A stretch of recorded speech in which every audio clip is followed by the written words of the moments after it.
Insta360 vient de sortir la Luna Ultra. Alors on se calme, je vais pas te dire que c'est la meilleure caméra de poche du monde, parce que c'est pas le cas, tout simplement. C'est une première génération qui a ses défauts, mais aussi ses qualités, et la Luna Ultra propose des fonctionnalités que personne d'autre ne propose, et c'est ça qui la rend super intéressante. Insta360 s'est évidemment inspiré de la DJI Pocket, mais ils y ont ajouté des innovations que même DJI n'avait pas imaginées. Ça fait donc presque un mois que j'utilise la Luna Ultra de Insta360, et il faut que je t'explique pourquoi c'est à la fois un banger, mais aussi un petit peu une déception. Ce test n'est pas réalisé en partenariat avec la marque, c'est un distributeur qui m'a prêté la Luna. Si tu cherches une vidéo qui dit que du bien de la Luna Ultra, t'es mal tombé. En revanche, si tu veux savoir ce qu'elle a dans le ventre en bien et en moins bien, t'es au bon endroit. Le premier contact que j'ai eu avec la Luna Ultra, connaissant bien les caméras de DJI, son concurrent, m'a surpris. Elle est plus grosse et plus lourde que la Pocket 4. Étant utilisateur de caméras DJI depuis longtemps, ça fait à la fois bizarre, mais ça donne aussi un feeling plus rassurant. Elle est un peu plus grosse, donc une impression d'un produit encore plus qualitatif. Elle est livrée avec un boîtier qui la protège super bien, mais qui rend l'objet assez volumineux quand tu la ranges dans ta poche. Alors comme prévu, on retrouve énormément de points communs avec les caméras de DJI. Insta360 s'en est visiblement beaucoup inspiré. Normal, on ne change pas une équipe qui gagne, donc si tu connais les DJI Pocket, tu seras pas dépaysé par celle-là. Alors pour la stabilisation, c'est évidemment le concept le plus intéressant de ce type de caméra presque miniature, j'ai envie de dire. La nacelle est stabilisée sur 3 axes et on peut contrôler ses mouvements avec un joystick. Un double appui au centre du joystick recentre l'image et un triple appui bascule entre la nacelle vers l'avant et en selfie. Sur ce point, c'est exactement la même chose que sur les DJI Pocket. Contrairement à la Pocket 4, la Luna Ultra a un énorme avantage et vous le voyez ici, c'est le double objectif, et ça c'est vraiment un game changer. Il y a un objectif grand angle à 20 mm qui ouvre à f1.8 et un deuxième objectif téléphoto à 60 mm qui ouvre à f1.2, soit un zoom x3 100% optique, et c'est là que ça devient super intéressant. À l'avant de la Luna, on voit écrit Leica, et c'est pas pour rien. Leica, c'est un spécialiste de l'optique haut de gamme depuis des décennies et qu'on retrouve sur plein d'objectifs dédiés aux appareils photo. Sur la Luna Ultra, ils ont co-conçu 2 objectifs Leica Summicron avec Insta360, le grand angle 20 mm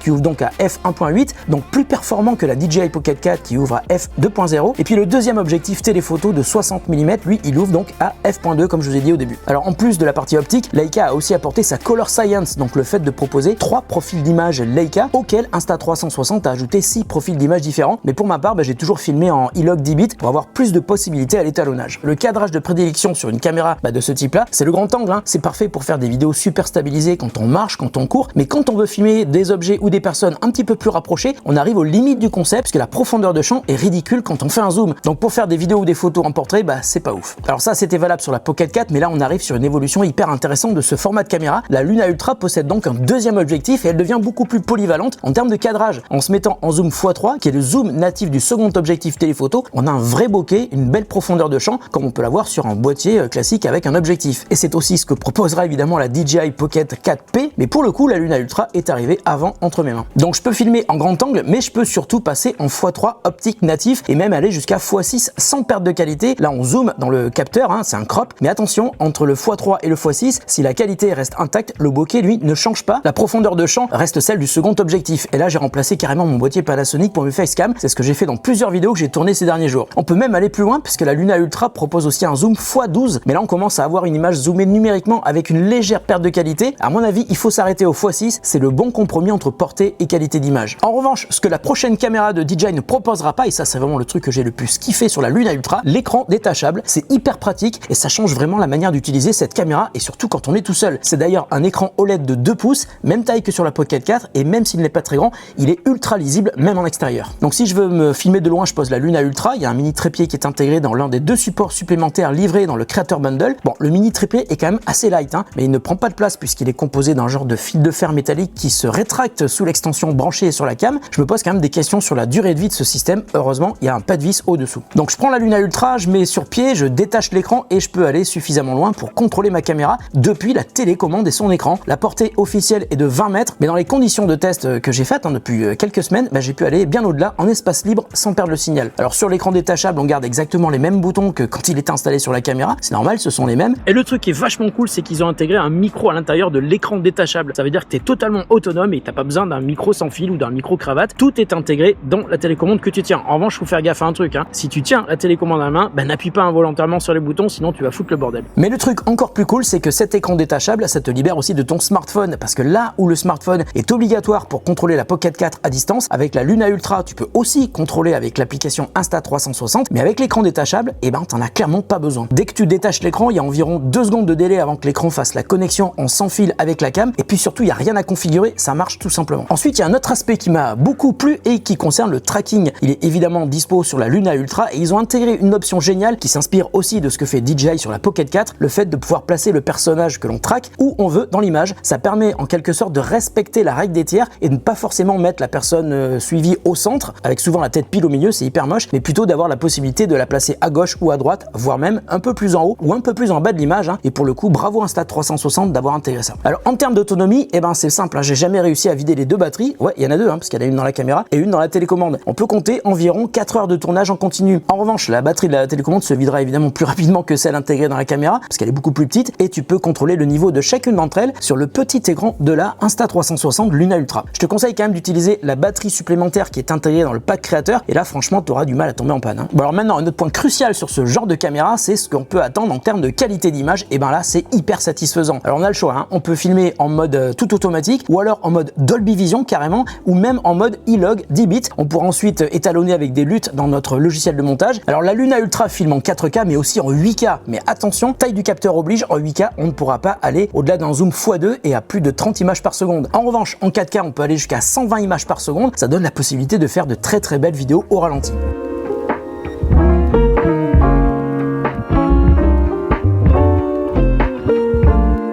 Alors un truc que j'ai apprécié et qu'on ne voit pas souvent sur ce type de caméra, il y a un capteur de température de couleur intégré. Ça veut dire que la balance des blancs va s'adapter automatiquement à la scène en temps réel, et dans la pratique ça marche bien, les carnations sont vraiment naturelles sans les dominantes colorées qu'on peut souvent avoir sur des caméras de poche. La Luna Ultra est aussi très douée en basse lumière. J'ai filmé le soir, de nuit, et il n'y a pas de bruit sur l'image, le capteur 1 pouce y est sûrement pour beaucoup. C'est vraiment super beau en vidéo mais aussi en photo. Tu peux d'ailleurs faire des photos en 37 mégapixels comme sur la Pocket 4, mais la Luna Ultra va encore plus loin avec des panoramiques jusqu'à 200 mégapixels. D'ailleurs, si tu fais des photos avec le zoom x3, tu auras une qualité vraiment impressionnante, y compris en portrait. Ça se rapproche énormément d'un boîtier avec un bel objectif. Alors au niveau du stockage, et ça c'est cool, la Luna Ultra intègre 47 Go réellement utilisables en interne et possède aussi un slot micro SD pour étendre cette capacité. D'ailleurs, je te conseille un truc, si tu veux faire de belles vidéos et que l'espace de stockage n'est pas un problème pour toi, configure l'enregistrement en haut débit. Ça se passe dans les paramètres de la caméra. Alors juste un point sur les accessoires. Insta360 va commercialiser évidemment de nombreux accessoires pour accompagner la Luna Ultra, et dans le pack créateur il y en a déjà pas mal. On a le micro Insta360 Mic Pro avec son écran couleur e-ink. On peut modifier la couleur. D'ailleurs, ce micro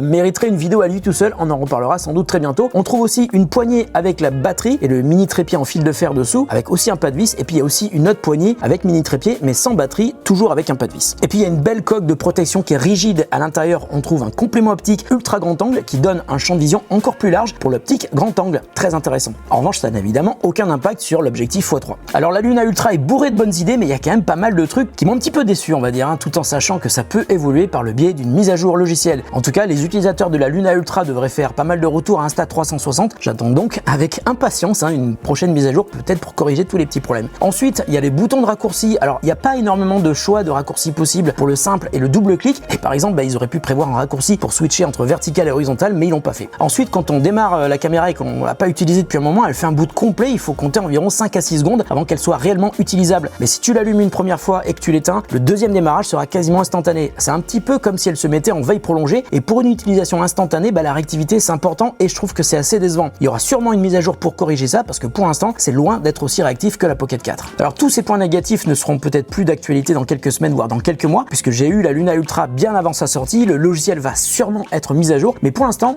on va dire que c'est perfectible, un peu comme la grille de composition qui ne peut pas être activée depuis la caméra, et si on l'active depuis l'appli, elle n'apparaît pas sur la cam. Et là je pense que c'est vraiment un bug. En conclusion, je suis hyper content des possibilités offertes par la Luna Ultra. C'est une première génération qui est vraiment très prometteuse, et ça donne surtout une émulation intéressante pour ce type d'appareil. Toutes les marques évoluent très vite, que ce soit Insta360 mais aussi DJI ou peut-être GoPro, on sait pas sur quoi ils travaillent, et ils vont sans doute regarder la Luna Ultra avec beaucoup de curiosité. Je pense qu'aussi ce format de caméra qui n'existe pas depuis si longtemps devrait donner des idées à d'autres marques plus spécialisées en boîtier vidéo comme Canon, Sony ou Panasonic par exemple. Côté Insta360, sans parler déjà d'une version 2, ce que j'attends beaucoup, je vous l'ai dit, c'est une grosse mise à jour qui pourrait corriger tous les petits défauts dont je t'ai parlé dans cette vidéo. La Luna Ultra devrait être disponible au moment où tu regardes cette vidéo. J'ai tourné bien avant la sortie, mais je peux quand même vous parler du prix. 729 € pour la Luna Ultra standard et 929 € pour le pack créateur. Alors la Luna Ultra va faire face à une concurrente directe, la DJI Pocket 4P, mais Insta360 sera aussi la Luna Pro, la même que la Ultra, mais avec un seul objectif et qui elle se positionne parfaitement en face de la DJI Pocket 4. En tout cas, je te mets le lien en description de la vidéo pour aller voir la Luna Ultra sur le web. Prenez soin de vous et de ceux que vous aimez, on se retrouve très bientôt pour une autre vidéo sur The Grand Test. Et il y aura sûrement des plans avec la Luna dedans.